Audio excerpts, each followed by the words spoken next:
ఒక దేవుడు కేవలం రాతి విగ్రహంలా కాకుండా మనలాగే జీవిస్తూ పెరుగుతూ అంతేకాదు మన మధ్య వచ్చే తగాదాలను కూడా తీర్చే ఒక న్యాయమూర్తిలా ఉంటే వినడానికి ఏదో కథలా ఉంది కదూ. కాని ఆంధ్రప్రదేశ్లో కాణిపాకం అనే ఒక దివ్యక్షేత్రంలో ఇది అక్షరల నిజం. సరే, ఈ అద్భుత ప్రయాణంలో మనం ఏం తెలుసుకోబోతున్నామో చూద్దాం. ముందుగా కాణిపాకం స్వయంభూదేవుడి గురించి, ఆ తరువాత ఆయన పుట్టుక వెనుకున్న అద్భుతమైన కథ గురించి మాట్లాడుకుందాం. ఆ తర్వాత సత్యానికి నిలువుటద్దంలా నిలిచే ఈ దేవుడి గురించి, ఆయన ఇప్పటికీ పెరుగుతున్నాడనడానికి ఉన్న ఆధారాల గురించి కూడా చూద్దాం. ఇక ఆ అంగరంగ వైభవంగా జరిగే 21 రోజుల బ్రహ్మోత్సవాల సంగతి చెప్పక్కర్లేదు. చివరిగా ఈ ఆలయానికి వెళ్లాలనుకునే వాళ్ల కోసం కొన్ని ప్రాక్టికల్ టిప్స్ కూడా ఉంటాయి. సరే, మొదలుపెడదాం. కాణిపాకం కథకు అంతటికి మూలం ఒక్కటే, ఒక బలమైన నమ్మకం. ఇక్కడి దేవుణ్ణి ఏ శిల్పీ చెక్కలేదు, ఆయనంతట ఆయనే స్వయంగా భూమిలోంచి ఉద్భవించాడు. ఈ కాన్సెప్ట్నే స్వయంభూ అంటారు. అంటే స్వయంగా వెలసినది అని అర్థం. సో ఇది జస్ట్ ఒక విగ్రహం కాదు, సాక్షాత్ దైవ స్వరూపంగా భావిస్తారు. ఇంకా ఆశ్చర్యకరమైన విషయమేంటంటే, ఈ విగ్రహం దొరికింది ఒక పాత బావిలో. మరి ఇప్పటికీ స్వామివారు అదే బావిలో కొలువయున్నారు. మరి అసలు ఈ స్వయంభూ విగ్రహం ఎలా బయటపడింది? దాని వెనుకున్న కథ వింటే ఎవ్వరైనా ఆశ్చర్యపోవాల్సిందే. ఇది కేవలం అద్భుతమే కాదు, బలమైన విశ్వాసానికి, స్పష్టతకు ఒక ప్రతీక. ఈ కథకు మూలం 3 అన్నదమ్ములు. పాపం, వాళ్లల్లో ఒకరికి కళ్ళు కనపడవు, ఒకరికి మాటలు రావు, ఇంకొకరికి చెవులు వినిపించవు. ఆ రోజుల్లో భయంకరమైన కరువు. వాళ్లు తమ పొలంలో ఉన్న ఒకే ఒక బావిని లోతుగా తవ్వడం మొదలుపెట్టారు. అలా తవ్వుతుండగా వాళ్ల పనిముట్టు గట్టిగా దేనికో తగిలింది. చూస్తే ఒక రాయి.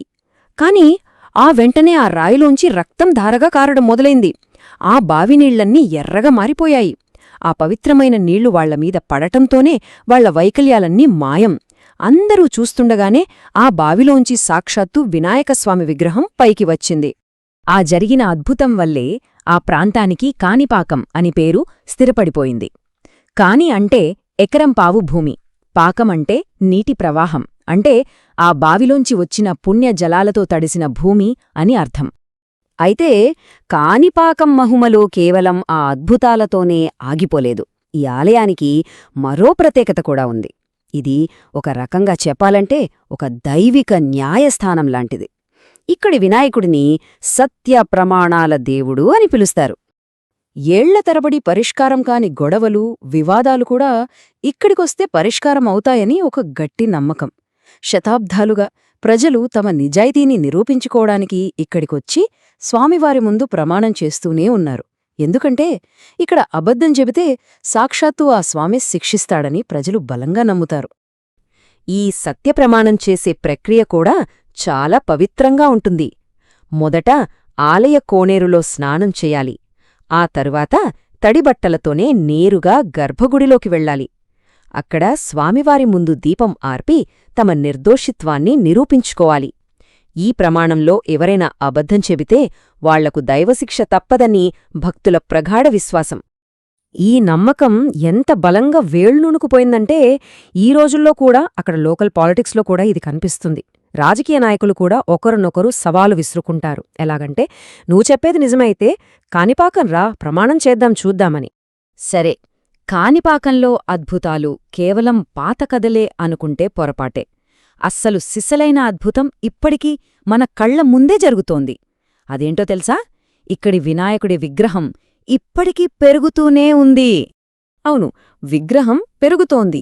మరి దీనికి సాక్ష్యమేంటి అని అడగొచ్చు. ఆ సాక్ష్యం స్వామివారికి సమర్పించిన వెండి కవచాల్లోనే కనిపిస్తోంది. చూడండి, కొన్ని దశాబ్దాల క్రితం స్వామివారికి సరిగ్గా సరిపోయేలా ఒక వెండి కవచం చేయించారు. కాని కొన్నేళ్లకే అది చిన్నదైపోయింది.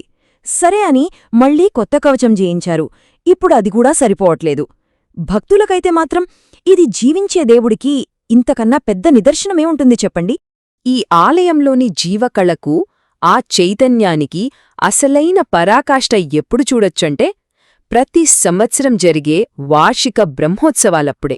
సాధారణంగా గుడిలో ఉత్సవాలంటే 3 రోజులో 5 రోజులో జరుగుతాయి. కాని కాణిపాకంలో అలా కాదు. వినాయక చవితి రోజున మొదలయ్యే ఈ వేడుకలు ఏకంగా 21 రోజులపాటు అంగరంగ వైభవంగా జరుగుతాయి. ఈ 21 రోజులు స్వామివారు రోజుకో అవతారంలో రోజుకో దివ్యవాహనంపై ఊరేగుతారు. మనకు తెలిసిన మూషికం, సింహం, హంస వంటి వాహనాలు సరే, కాని మనకు చాలా అరుదుగా కనిపించే యాడిలాంటి పౌరాణిక జీవుల వాహనాల మీద కూడా స్వామివారు ఊరేగడం ఇక్కడి స్పెషాలిటీ. ఇంత విన్న తర్వాత ఇంతటి మహిమగల క్షేత్రాన్ని ఒక్కసారైనా సందర్శించాలననిపిస్తుంది కదా. సరే, కాణిపాకం వెళ్లాలనుకునే వాళ్లకోసం అక్కడికి ఎలా చేరుకోవాలో ఇప్పుడు చూద్దాం. కాణిపాకం చేరుకోవడం చాలా సులభం. చిత్తూరు, తిరుపతి లాంటి నగరాల నుండి బస్సులు ఎప్పుడూ ఉంటాయి. ఒకవేళ ట్రైన్లోగాని ఫ్లైట్లోగాని వస్తే తిరుపతిలో దిగి అక్కడ నుండి బస్సులో హాయిగా వెళ్ళిపోవచ్చు. ఇక దర్శనం విషయానికొస్తే అందరికీ ఉచిత దర్శనముంటుంది. కొంచెం రద్దీగా ఉన్నప్పుడు టైం సేవ్ చేసుకోవాలనుకుంటే శీఘ్ర దర్శనం టికెట్లు కూడా దొరుకుతాయి. ఆలయం రోజూ ఉదయం 4 గంటల నుండి రాత్రి 8:30 వరకు తెరిచే ఉంటుంది. సో చూసర్గా, కాణిపాకం కేవలం ఒక గుడి కాదు, అది పెరుగుతున్న దేవుడికి, సజీవంగా ఉన్న విశ్వాసానికి, దైవమే న్యాయం చెప్పే ఒక సజీవ సంప్రదాయానికి నిలువుటద్దం. ఇదంతా మనల్ని ఒక ఆలోచనలో పడేస్తుంది. ఒకవేళ నిజంగానే ఒక ప్రార్థనా స్థలం అంతిమ సత్యాన్ని చెప్పే ఒక లై డిటెక్టర్లా పనిచేస్తే మన న్యాయం, మన చట్టాల గురించిన ఆలోచనా విధానం ఎలా మారిపోతుందో కదా. ఇలాంటి